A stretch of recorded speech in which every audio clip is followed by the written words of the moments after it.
have you ever experienced while walking with your girlfriend and all of a sudden there's a woman walking towards you guys and she happened to be, let's say, attractive, and you know you can't look, you know you shouldn't look, and you don't want to look. A part of you saying that, you know what, if you look, you know what's going to happen, and your girlfriend already next to you peeking to see if you're going to look. So now the pressure just mounted up.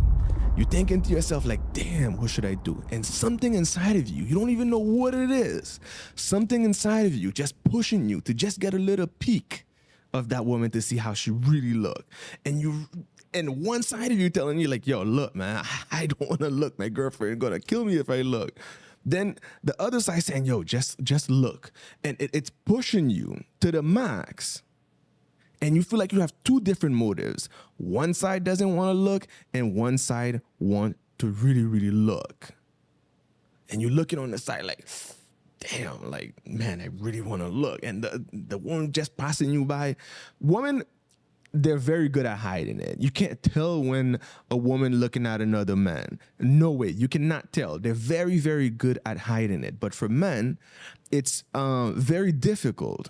It's like there's something inside of us just trying to push our head to turn to look at the other woman. It's like, it's the same way. Let's say you at the gym or something, and there's an attractive woman working out right in the front of you.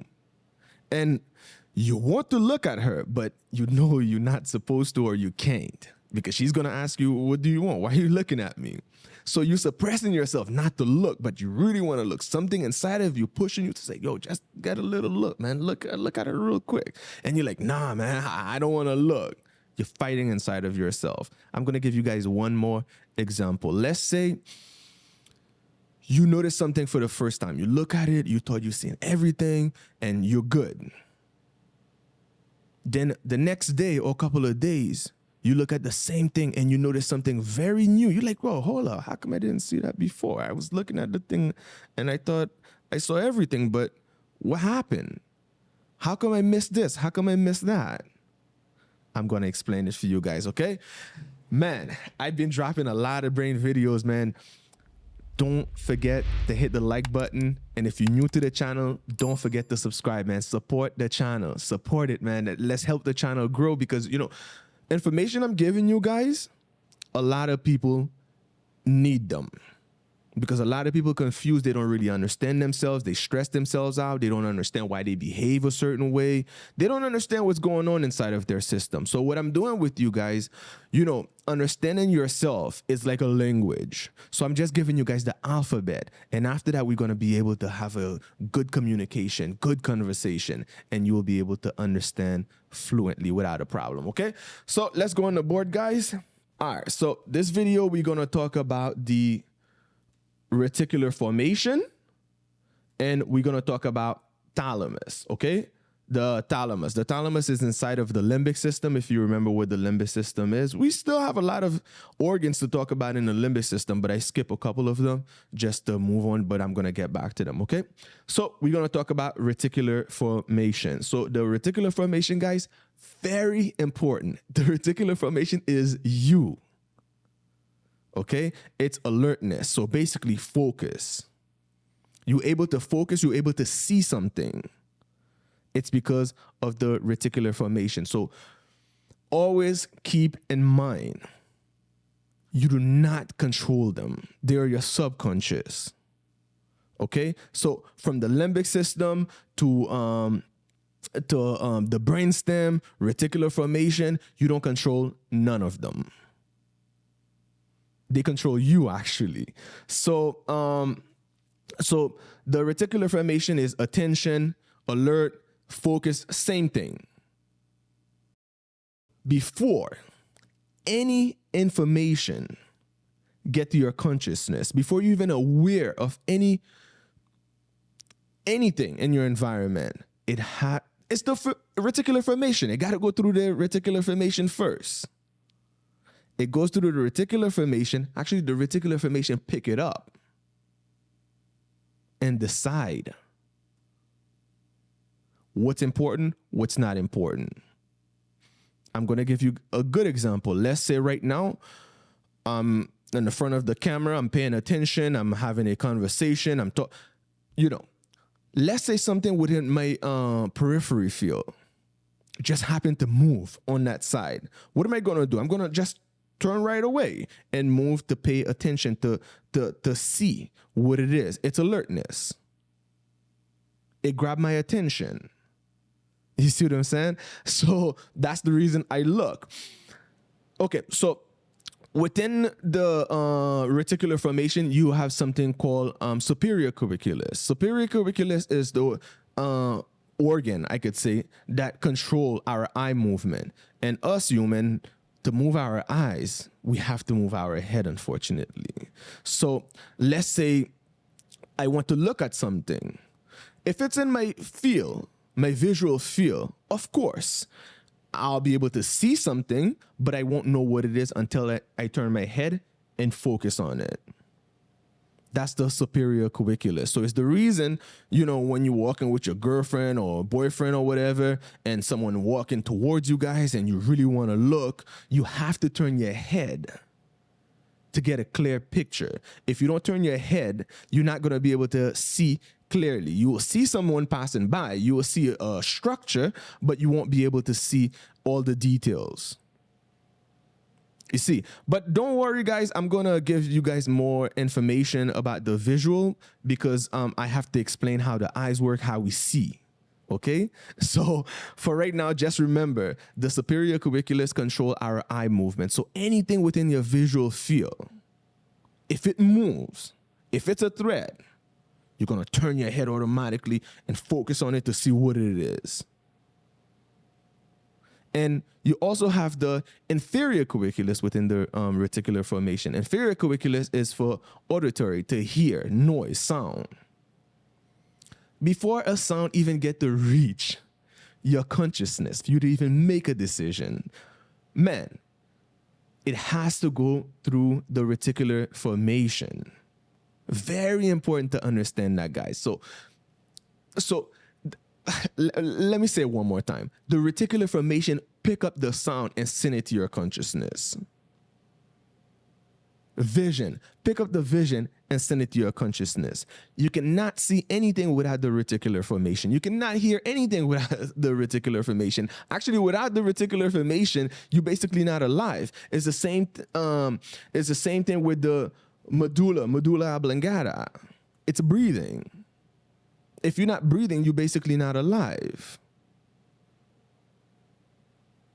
And the whole structure is part of the brainstem, guys. I don't want to use too much crazy terminology to confuse you guys, but, you know, I'll throw a couple here and there just, you know, because later on I'm going to mention them over and over again for you guys to have a better understanding. But just remember, whatever information you pick up, whatever information reach your consciousness for you to be aware of, the reticular formation send it to you.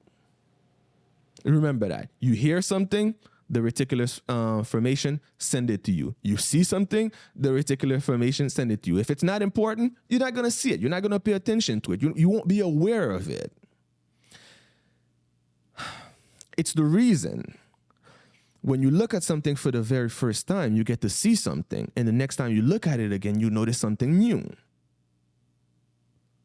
It's because the reticular formation pay attention to one thing, and later on you get to pay attention to a different thing because you already recognized the first thing. So now it's going to go to look for something new. It's the same way when you're watching a movie, right?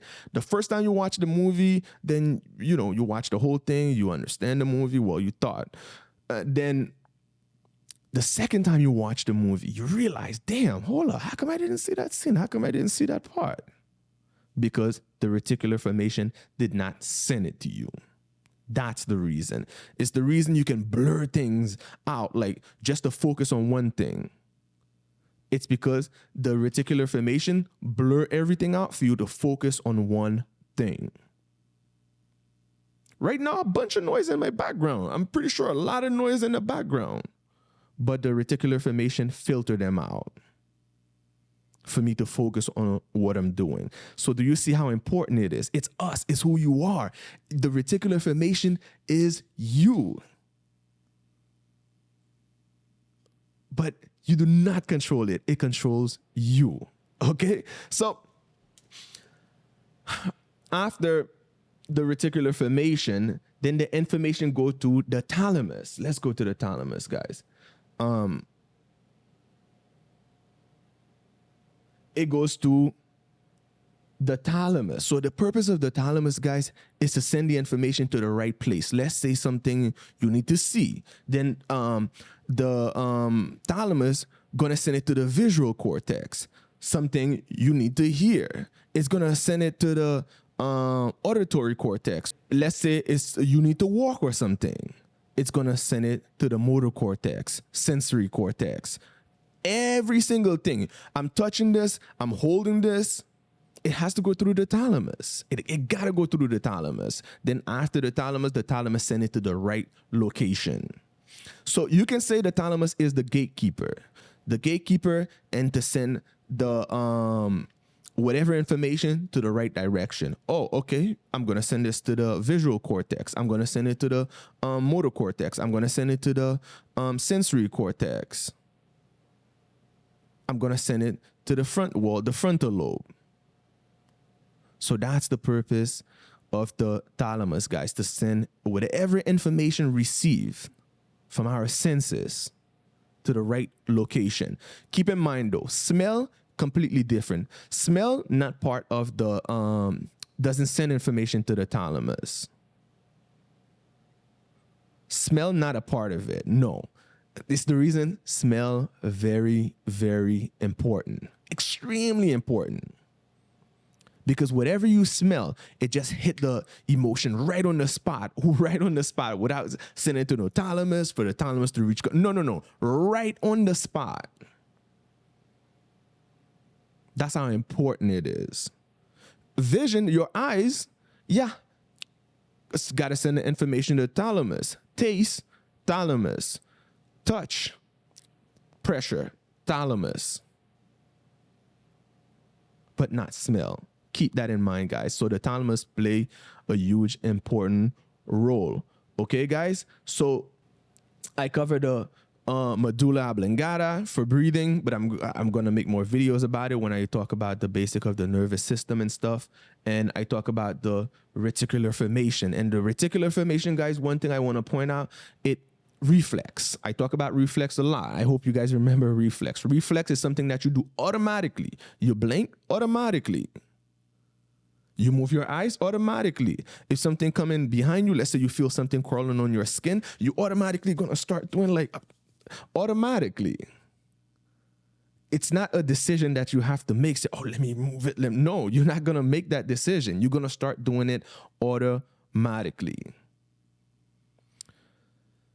It's the same way. We have two sensory. We have somatic, actually two nerves. We have somatic nerves and automatic nerves. So somatic, voluntary nerves. So basically, if I want to blink, I can blink. If I want to move my eyes, if I want to move my head, I can. That's not a problem. I'm doing it right now. But we also have autonomic, automatic, not voluntary, not up to us. It's the reason when your life is in danger, you're not you anymore, because the subconscious will take over and take care of it. Actually, the subconscious will shut down your decision making and take care of business right away to defend itself. It doesn't need your help. It doesn't need you, because, the subconscious is going to think, okay, you're too slow. You got to process the information. You got to see what it is. You got to make a decision. You got to do so many different things before you get to defend yourself. The subconscious doesn't have time for that. It needs to do it right on the spot. Is the reason you have reflexes. A lot of different reflexes. You feel something crawling on your leg, you start kicking automatically. You don't do it consciously.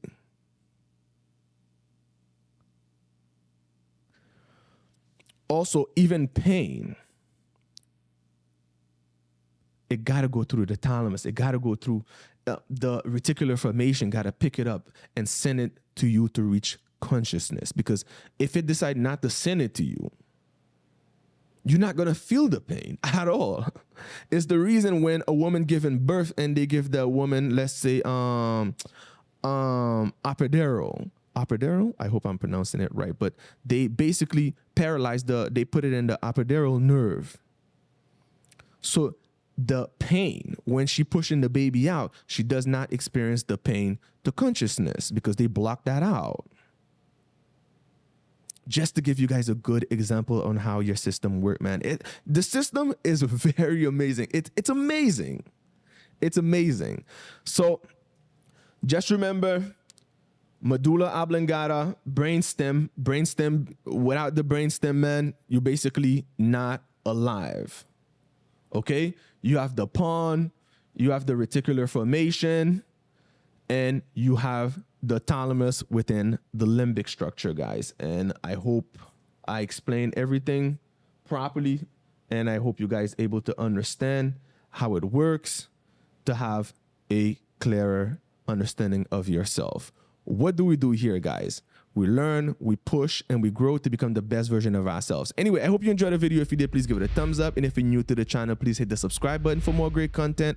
If you have anything to say, let it out in the comment section. See you next time. Ciao.